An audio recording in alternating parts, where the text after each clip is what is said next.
港咧空氣好差啦，所以有好多香港人咧都會有鼻敏感啦，同埋又會成日會有感冒啊、流鼻水啊、鼻塞啊呢啲咁嘅狀況啦。咁好多時咧，香港人咧都會好中意用一啲藥用嘅噴鼻劑啦。咁其實咧噴完之後咧，佢哋個喉嚨咧就會苦咯。跟住亦都有啲人咧就好中意搽一啲薄荷膏，就搽喺個鼻嗰度啦。咁但係咧就會令到個鼻咧就油淋淋，跟住個妝都會溶埋咯。咁所以咧我哋就研發咗呢一支噴霧，就係唔會整花個妝嘅。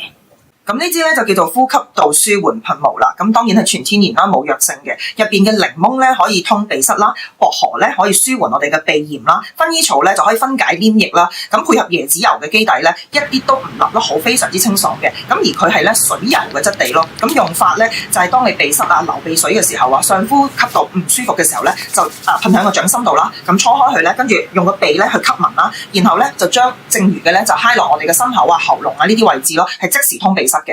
咁咧，我試過好幾次咧唔舒服啦，跟住咧我會咧攞佢咧噴埋落個口罩邊嗰度啦，咁你個呼吸咧就會暢順好多噶啦。咁同埋咧，當你感冒嘅時候咧，瞓低咧咪好容易會有鼻塞呢個狀況嘅。咁所以我咧就會好中意咧臨瞓前咧就將呢一支噴霧咧就擺喺床頭，咁跟住可以噴喺個掌心度啦，跟住就搓下心口啊、鼻翼啊、喉嚨呢啲位咧，咁你個鼻塞咧就會可以得到舒緩咯。同埋咧佢細細支咧，亦都可以方便我哋袋喺手袋咯，隨時可以攞出嚟用。